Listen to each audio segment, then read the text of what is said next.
Hey everyone, it's Raz from the Semi-Retired Samurai. I hope you are all doing well wherever you are in the world. So today I want to talk to you about what nobody likes to talk about when they are facing retirement.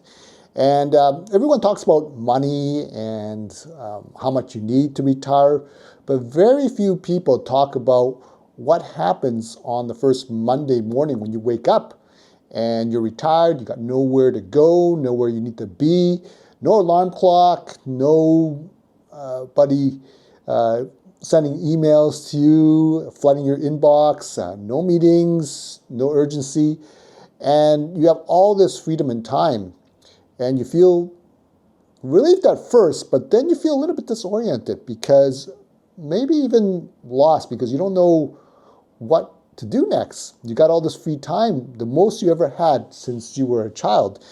And I've seen this happen to very successful people, very disciplined people. They retire and then the initial elation wears off. And then suddenly they feel lost. They're kind of wandering aimlessly. And I'm going to show you, actually, I'm going to talk to you today about how you can avoid it, because retiring is not only a financial decision, but very much a identity decision as well. So this is what I'm going to chat about in this video. So the first thing I want to talk about is that retirement removes your structure, your daily structure, your daily life is disrupted. And for 30 or 40 years of your life, that's all you had was work. You had structure. You woke up every morning, same time, go to work, go to lunch, see the same coworkers, and clock out and head home and repeat the same thing. You take the same route, you go to the same place for lunch, and now all of a sudden you were solving problems the day before, and now you're no longer needed, and you almost become invisible, and then it's very hard for a lot of people to deal with, and it's like I said before, it's not the regular income that is not only disappears, but who you've become and who you are identified as disappears along with it as well. And that rhythm that you've built up over the years, that's all gone. And that your identity, when your work and everything, we associate what that career gave us and what we're known for. And I remember when I first stepped into semi-retirement, and I thought, wow, this is going to be, just amazing. I'm going to just relax a little bit and so forth. And I did, and it was great and everything. But the one thing I found interesting was the days that on the weekends, I would start to really miss my work, and I really missed the people around there. I missed teaching the students, and I was so glad to be back the next week in the classroom teaching again.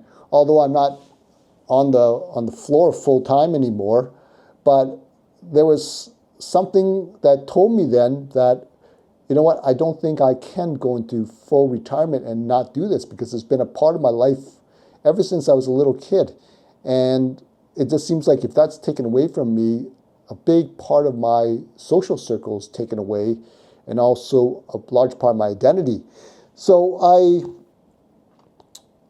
I think the one thing that I want to stress is that I did do better later on as I adjusted, was I had to set new goals, and I had to make an effort to do things that would fill my day.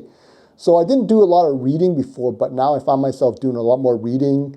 I started to do more projects that I put off for a long time, maybe starting a side hustle like this YouTube channel, going out and just trying a new sport and activity. I've always wanted to go back and play some maybe pickleball or something like that, something I haven't done before, maybe learn new languages, because that's something I wanted to do for a long time. I wanted to speak languages, and didn't get a chance to do it, or just put it off. So instead of drifting, I started to fill my days with activities and things that I wanted to do. So I didn't get this rut where I was sitting around watching TV and just watching myself decay, because that's what it felt like. And I kind of use this analogy a lot, but you see a lot of martial arts instructors, for example. They were so fit when they were younger and when they were active, and now you see them with a big belly and teaching class, So that's because a lot of times they don't train anymore, and they just kind of just relax in retirement and everything's easy. And I don't want to be like that. I think that's so easy to get in a rut, and then you become very lazy. And so that's one thing that you have to do is build structure and give yourself some structure in your life. So replace those things that you did at work with some other things that resonate with you, and fill your day with it. The next thing I want to talk about is your career becomes your identity. And when you leave your career and retire, the big question is, who am I? Because so many years you were defined by that role. And when you go to events and so forth, people introduce you, or you introduce yourself. Hi, I'm Mark. I'm a lawyer.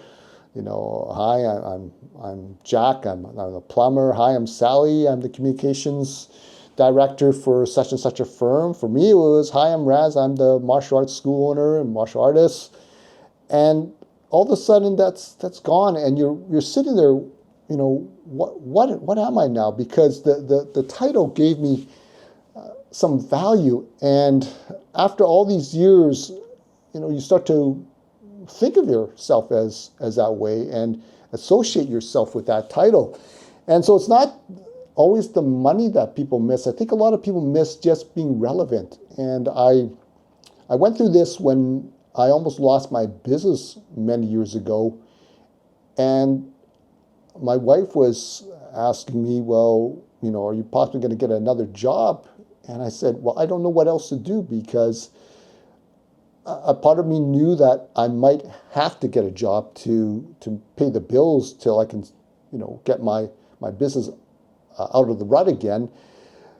But at the same time, I felt, I don't think she quite understood what I was going through, and that was, well, what am I going to do now? What am I going to become? Because I was known as a martial artist for all these years, and all of a sudden I was going to do something totally different than my career. And I just had a real hard time grasping that idea that I wasn't going to be making a living as a martial artist, or possibly not making. And luckily for me, that I was able to get out of the rut and be able to continue on my career, which I still very much enjoy today. So when you retire, there is such an identity shift, and most people are not prepared for that.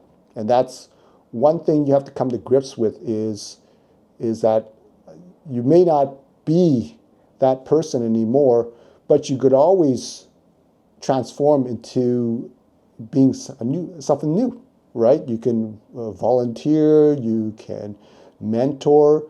So there's many things that you can do afterwards to build a new identity.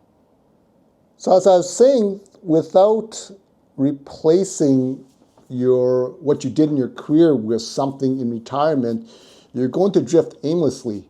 And I've seen a lot of people drift just aimlessly after retire, because they don't know what to do. They go to the mall, they sit down and have coffee with their friends, and then basically they just go home and sit and watch TV all day and kind of waste away. I hate to say it, but it almost seems like they're just waiting to die. And I noticed this with my father, who woke up at 5 a.m. For years to tend to his business, and he would stay there till late nights, and it drove him every day. And I didn't think that he would react this way when he retired, but when he retired, it just seemed like he didn't know what to do anymore. I would go home and I would see him waking up late in the day. He would come down and just stare out the window. And I would ask him, do you want to go for coffee, Dad? And he would say, no, I don't like coffee. And I thought that was kind of strange because he always had his coffee in the morning. He loved coffee. And when we would go out, maybe to the store, he would say, take me home. I want to go home. And he would come home and he would just sit and watch maybe a little bit of TV, but most of the time he just sat, staring out the window. And I tried to ask a family friend if he was depressed and so forth, and he just said, you have to understand your father was so driven at a young age, and that's what he did every day for his entire life, and now all of a sudden he has nowhere to go and anything to replace that drive. And I know that he would, love to gamble a little bit more, and in fact, that's a bad sign because a lot of people, when they retire, they gamble and they spend too much time in the casino, and that could lead to depleting your life savings and so forth. But it's the gambling gives them that, I guess, that adrenaline rush and excitement that they can't get through retirement if they don't have anything to replace it with. So you need to have some kind of activity, and you have to prepare your activities that you're going to do when you retire. And I always suggest to people, now that looking back at, when I semi-retired, is to have a bucket list of all the things that you want to do, all the things you want to fill your days with. I know my father-in-law, when he retired, he maxed out every day. He would play badminton twice a day, and he was always active. He was coaching, he would play music and do all those things. So he had a very, very, very, very fulfilling retirement. So it's a contrast to my own father.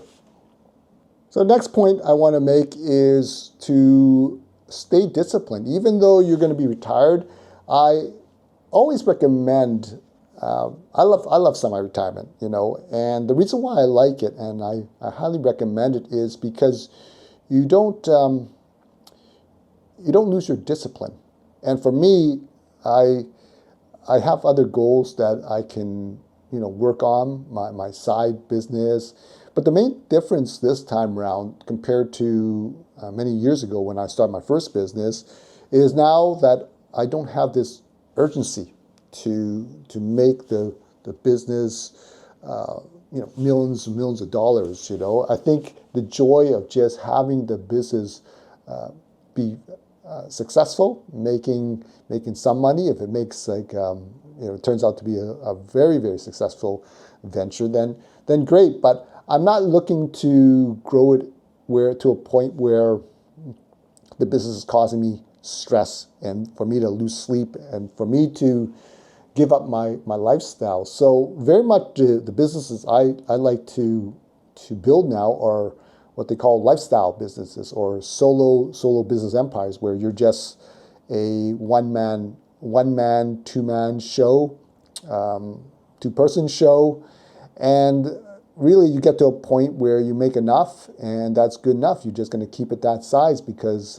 any further growth is going to cause you a lot more stress, a lot more headache, a lot more work, and it's going to take away from all the things that you love to do, all the things that you plan to do and enjoy, like traveling, slow travel, spending time with friends, writing a book, playing tennis, going out for a hike, and just doing all those things that I don't want disrupted. And so that's one of the things that I would probably highly recommend for everybody. And I still keep in shape all the time, and even now, better now, because I have all this time to work out. I don't have to rush and so forth. So keep your discipline when you semi-retire or you retire. And the big thing about being semi-retired is that it gives you purpose. It gives you an income still, because I think when we retire, do a full retirement, we're always worried about the markets. If there's going to be a downturn, are we going to have enough to have enough money to get us till the day we die? It's all those things. And I know for me, that was one of the things that have kind of kept me up, even though I know I'm going to be okay. It's always in the back of my mind. What if this happens? What if you have an illness or so forth? Are you going to have enough for long-term assisted care living? All those things come into play. So having that nice cash flow, even as a few $1,000s, a few $100s a month, is really reassuring, right? And the fact that you're building another side hustle is quite fun, because you like I said, there's no urgency for you to make it a success right away. You can take your time, and it's a challenge to see where it goes. And the people that you're going to meet when you start a side hustle in business, it's fascinating, because you make new friends around the world. I made so many friends just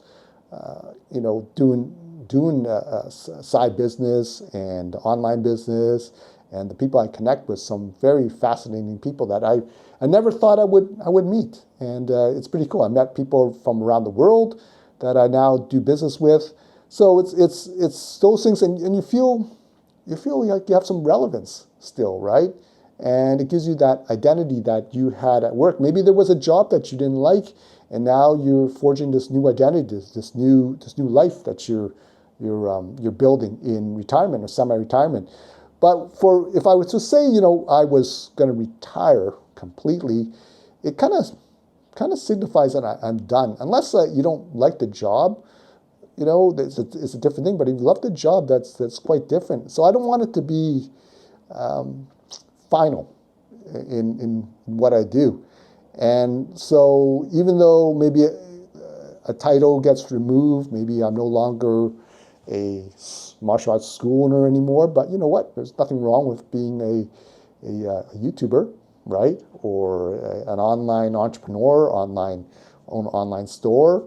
There's so many things that you can do that. You can go and do speaking engagements. I've been asked to do speaking engagements for high schools to teach kids how to build a successful online business. And so you get to, I guess, reinvent yourself in many ways. And it gives me the freedom. I don't have to worry about ego, these things, comparing myself to others, and I'm no longer on a hamster wheel as well. So you don't have to abandon everything you built. Take those skills that you learned from your years working for somebody or working in a business, and transfer them to your retirement life. How can your experience serve the others, and how can you use that experience for the benefit of others? So that's all I have to say today. So tell me, well, what do you have planned for retirement or semi-retirement? Are you planning on working on other ventures? Do you have any exciting ventures you want to work on? Starting a side business, maybe traveling, maybe studying, maybe going back to university or college to earn that degree that you never had a chance to. Or, tell me what your plans are. I'd love to hear from you. And if you like the content that I am providing here, please feel free to like or share. And please feel free to check out my next video. All right, talk to you soon. I'll see you next time. Take care.